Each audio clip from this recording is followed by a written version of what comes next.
Hello नमस्कार दोस्तों। स्वागत है आपका लर्न विद सुजीत में। आज है 13 जून 2026 और आज के जितने भी इम्पोर्टेंट करंट अफेयर्स और उससे रिलेटेड जितने भी इम्पोर्टेंट फैक्ट्स बनते हैं हम आज इस वीडियो में डिस्कस करेंगे। सो वीडियो को बिना स्किप किए पूरा जरूर देखिएगा। चलिए फिर शुरू करते हैं आज का वीडियो। आज का पहला क्वेश्चन है बाल श्रम निषेध दिवस यानी कि world day against child labour कब मनाया गया। इसका सही आंसर होगा ऑप्शन डी 12 जून। 12 जून को प्रतिवर्ष बाल श्रम निषेध दिवस मनाया जाता है और इस साल का थीम है red card to child labour, fair play for children, decent work for adults. जून के कुछ और भी महत्वपूर्ण दिवस को देख लेते हैं।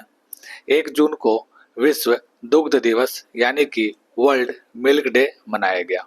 3 जून को विश्व साइकिल दिवस। 5 जून को विश्व पर्यावरण दिवस और इस साल का थीम है inspired by nature for climate for our future.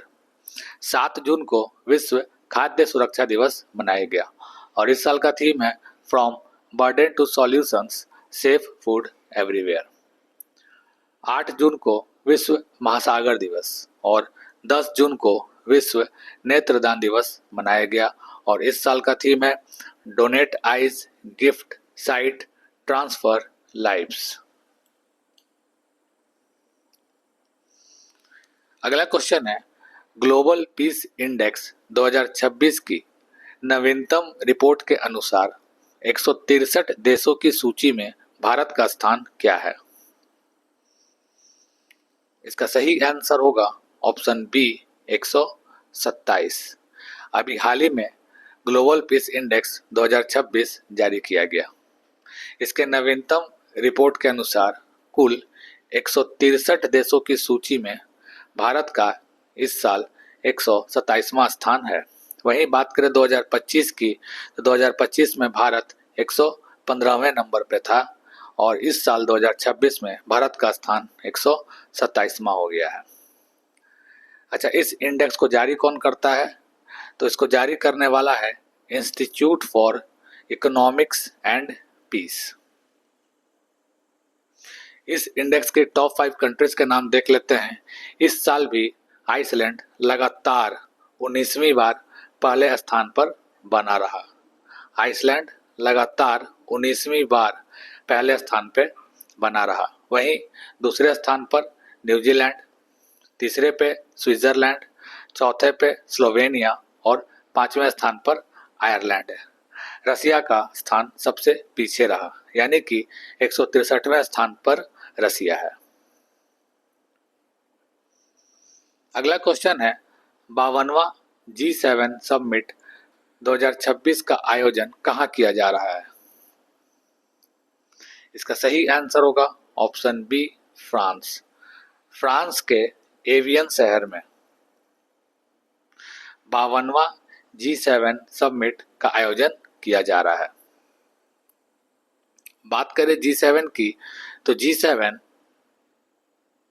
Group of 7 के नाम से भी जाना जाता है। दुनिया के 7 सबसे उन्नत औद्योगिक और प्रमुख लोकतांत्रिक अर्थव्यवस्थाओं का एक अनौपचारिक मंच है ये G7। सदस्य देश की बात करें तो इसमें कुल 7 सदस्य हैं जिनके नाम हैं Canada, France, Germany, Italy, Japan, United kingdom और यूएसए। दोस्तों, इसके सदस्य देशों का नाम याद करने का एक शॉर्ट ट्रिक यहाँ पर है जिसमें है गर्लफ्रेंड ने जूस पिलाया। गर्लफ्रेंड ने जूस पिलाया। यहाँ जी से जर्मनी, एफ से फ्रांस, जे से जापान, यू से यूएसए, आई से इटली, सी से कनाडा और ई से इंग्लैंड या यूके होता है। अध्यक्षता की बात करें तो इसका कोई अस्थायी कार्यालय या सचिवालय नहीं है। इसकी अध्यक्षता हर साल रोटेशन यानी कि बारी बारी के आधार पर 7 सदस्य देशों में से किसी एक को मिलती है। पहले इस समूह में रूस भी शामिल था यानी कि इसे G8 कहा जाता था, लेकिन 2014 में क्रीमिया विवाद के कारण रूस को इससे बाहर कर दिया गया, जिससे कि अब इसे G7 नाम से जाना जाता है। अगला क्वेश्चन, आईसीसी महिला T20 वर्ल्ड कप 2026 की मेजबानी कौन करेगा? इसका सही आंसर होगा ऑप्शन डी, ए और बी, यानी कि वेल्स और इंग्लैंड। वेल्स और इंग्लैंड दोनों ही आईसीसी महिला T20 वर्ल्ड कप 2026 की मेजबानी करने वाला है। अगला क्वेश्चन है, यूके की प्रतिष्ठित यूनिवर्सिटी ऑफ यॉर्क अपना पहला विदेशी कैंपस भारत में कहां स्थापित करेगी? इसका सही आंसर होगा ऑप्शन डी, मुंबई में। बात करें महाराष्ट्र की, तो जियोलॉजिकल सर्वे ऑफ इंडिया ने महाराष्ट्र के कालिंजर किले के इलाके को राष्ट्रीय भू विरासत स्थल घोषित कर दिया है। पुणे में संयुक्त सैन्य नागरिक संलयन अभ्यास साझा शक्ति आयोजित किया गया। नीति आयोग के निर्यात तैयारी सूचकांक 2024 में महाराष्ट्र शीर्ष पे रहा। महाराष्ट्र के उप मुख्यमंत्री अजीत पवार का अभी हाल ही में विमान दुर्घटना में निधन हो गया। गणतंत्र दिवस 2026 की झांकियों में महाराष्ट्र की झांकी ने प्रथम स्थान प्राप्त किया है। भारत की पहली म्यूजिकल रोड का अनावरण मुंबई में किया गया। अर्थ शॉर्ट प्राइज 2026 की मेजबानी मुंबई कर रहा है। Our Lady of Grace Cathedral Church को कल्चरल हेरिटेज कंजर्वेशन के लिए 2025 यूनेस्को एशिया पैसिफिक अवार्ड मिला और हट्टी रिसाला महोत्सव महाराष्ट्र में मनाया गया है। अगला क्वेश्चन है, चर्चा में रही जोजिला सुरंग की कुल लंबाई लगभग कितनी किलोमीटर है? इसका सही आंसर होगा ऑप्शन ए, 13.15 किलोमीटर। जोजिला सुरंग की कुल लंबाई लगभग 13.15 किलोमीटर है।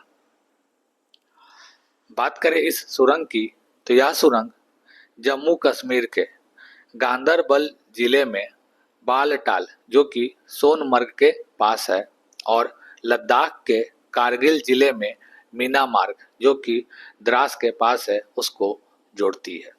यह 13.15 किलोमीटर लंबी सिंगल ट्यूब 2 लेन सड़क है।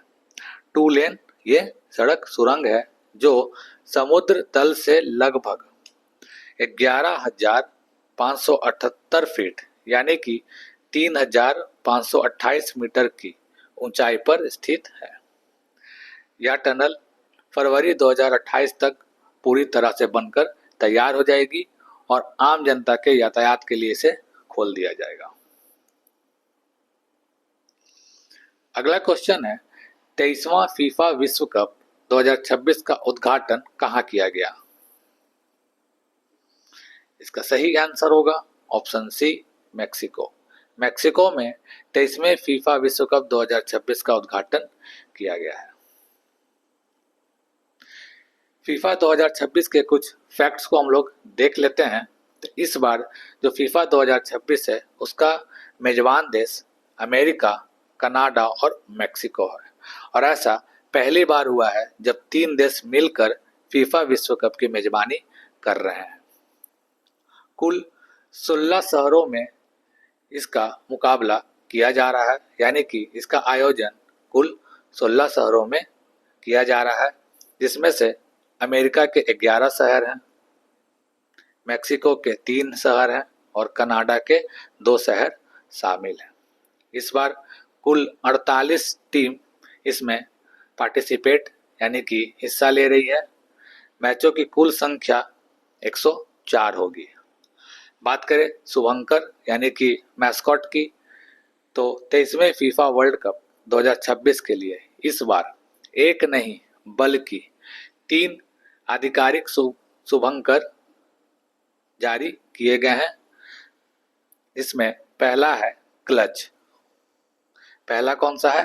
क्लच, जो कि यूएसए का प्रतिनिधित्व करने वाला एक बाल्ड ईगल है। वहीं दूसरा जायू है, जो कि मैक्सिको का प्रतिनिधित्व करने वाला एक जगुआर है। और तीसरा मैपल है, जो कि कनाडा का प्रतिनिधित्व करने वाला एक मूज है। ये तीनों जो है इस बार के शुभंकर हैं। 23वें फीफा वर्ल्ड कप में शामिल होने वाली 4 टीम इस बार अपना डेब्यू करने वाली है, यानी कि वो 4 टीम बिल्कुल ही नई टीम है। उनके नाम है केप वर्दे, कुराकाओ, जॉर्डन और उज्बेकिस्तान। ये 4 टीम इस बार अपना डेब्यू करने वाली है। 23वें फीफा वर्ल्ड कप 2026 में उपयोग की जाने वाली आधिकारिक फुटबॉल का नाम ट्रायोंडा है। फुटबॉल का क्या नाम दिया गया है? ट्रायोंडा। इसे एडिडास द्वारा विशेष रूप से तैयार किया गया है। अच्छा, इस ट्रायोंडा के नाम का अर्थ क्या है? तो ट्राई का मतलब जो हमारे 3 मेजबान देश हैं, अमेरिका, कनाडा और मैक्सिको। तो ट्राई का अर्थ हो गया ये 3 मेजबान देश के नाम। और ओंडा जो है एक स्पेनिश शब्द है जिसका मतलब होता है लहर, यानी कि वेव। डिजाइन की बात करें तो इस ऐतिहासिक टूर्नामेंट की मेजबानी को दर्शाने के लिए गेंद पर तीनों देशों की पहचान, कनाडा के लिए लाल मैपल का पत्ता, मैक्सिको के लिए एक हरा ईगल यानी कि बाज और अमेरिका के लिए नीला तारा बनाया गया है। अगले क्वेश्चन पे आते हैं। अगला क्वेश्चन है, हाल ही में केंद्र सरकार ने असम और किस राज्य के बीच कच्चे तेल और प्राकृतिक गैस के उत्पादन के लिए एक ऐतिहासिक त्रिपक्षीय समझौता ज्ञापन यानी कि MOU पर हस्ताक्षर किया? इसका सही आंसर होगा ऑप्शन ए, नागालैंड। अगला क्वेश्चन, अंतर्राष्ट्रीय यात्रा के लिए इजी कनेक्ट उड़ान मॉडल में शामिल होने वाला भारत का पहला शहर कौन है? इसका सही आंसर होगा ऑप्शन बी, वाराणसी। अच्छा, ये इजी कनेक्ट होता क्या है? आइए जानते हैं इसके बारे में।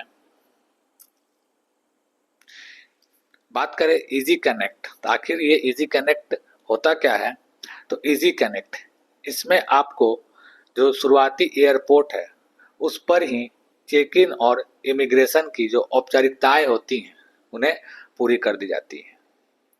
अब यात्री अपने शहर जैसे कि वाराणसी से ही अपने अंतिम जो इंटरनेशनल गंतव्य है, अंतर्राष्ट्रीय गंतव्य के लिए सामान को चेक इन करा सकता है और इमिग्रेशन की औपचारिकताएं वहीं पे पूरी की जा सकती है। इससे क्या होगा कि दिल्ली जैसे बड़े जो इंटरनेशनल एयरपोर्ट हैं उस पर यात्रियों को अपना सामान लेने या दोबारा चेक इन और इमिग्रेशन कराने की ज़रूरत नहीं होगी। यानी कि आप जहाँ से जो आपका जो छोटा एयरपोर्ट है जैसे कि वाराणसी, वहीं से ही अपने अंतिम गंतव्य, अपने अंतिम अंतर्राष्ट्रीय गंतव्य के लिए सामान का चेक इन और इमिग्रेशन की जो सारी औपचारिकताएं हैं उसे पूरी कर सकते हैं। इसका इजी कनेक्ट का मतलब यही होता है। आज का अंतिम प्रश्न, हाल ही में 114वें अंतर्राष्ट्रीय श्रम सम्मेलन का आयोजन कहाँ किया गया? इसका सही आंसर होगा ऑप्शन डी, जिनेवा। जिनेवा जो कि स्विट्जरलैंड में है, वहाँ पे 114वां अंतर्राष्ट्रीय श्रम सम्मेलन का आयोजन किया गया है।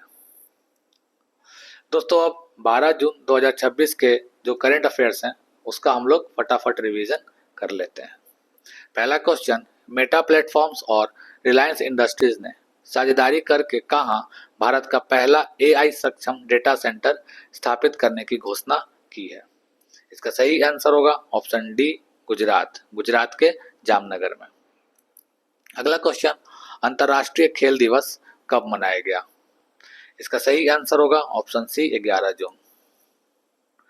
अगला क्वेश्चन, हाल ही में किस राज्य ने प्रोजेक्ट गंगा शुरू किया? इसका सही आंसर होगा ऑप्शन सी, उत्तर प्रदेश। अगला क्वेश्चन, सड़क परिवहन और राजमार्ग मंत्रालय ने राहगीर योजना के लिए किसके साथ साझेदारी की है? इसका सही आंसर होगा ऑप्शन ए रैपिडो। अगला क्वेश्चन, नासा द्वारा घोषित आर्टेमिस 3 मिशन का नेतृत्व किसके द्वारा किया जा रहा है? इसका सही आंसर होगा ऑप्शन ए रैंडी ब्रेसनिक। अगला क्वेश्चन, अंडर 13 टेनिस में विश्व की नंबर 1 खिलाड़ी कौन है? इसका सही आंसर होगा ऑप्शन बी सृष्टि किरण। अगला क्वेश्चन, हाल ही में तमीम इकबाल को किस देश के क्रिकेट बोर्ड का अध्यक्ष चुना गया है? इसका सही आंसर होगा ऑप्शन सी बांग्लादेश। अगला क्वेश्चन, प्रधानमंत्री नरेंद्र मोदी ने देश के पहले प्रधानमंत्री पंडित जवाहरलाल नेहरू का लगातार निर्वाचित प्रधानमंत्री के तौर पे कितने दिन का रिकॉर्ड तोड़ दिया? इसका सही आंसर होगा ऑप्शन डी 4398 दिन। अगला क्वेश्चन, ऑपरेशन नस्र किसके द्वारा चलाया गया? इसका सही आंसर होगा ऑप्शन ए ईरान। अगला क्वेश्चन, किस देश ने ब्रेन कंप्यूटर चिप नियो को व्यावसायिक बिक्री की मंजूरी दे दी है? इसका सही आंसर होगा ऑप्शन बी चीन। तो दोस्तों, ये थे आज के कुछ important current affairs. I hope आपको वीडियो पसंद आया हो। वीडियो अगर पसंद आता है तो प्लीज़ इसे लाइक और शेयर जरूर करें, साथ ही साथ चैनल को सब्सक्राइब भी जरूर करें। मिलते हैं फिर अगले वीडियो में कुछ और नए और इम्पोर्टेंट करंट अफेयर्स के साथ। तब तक के लिए पढ़ते रहिए और बढ़ते रहिए। धन्यवाद।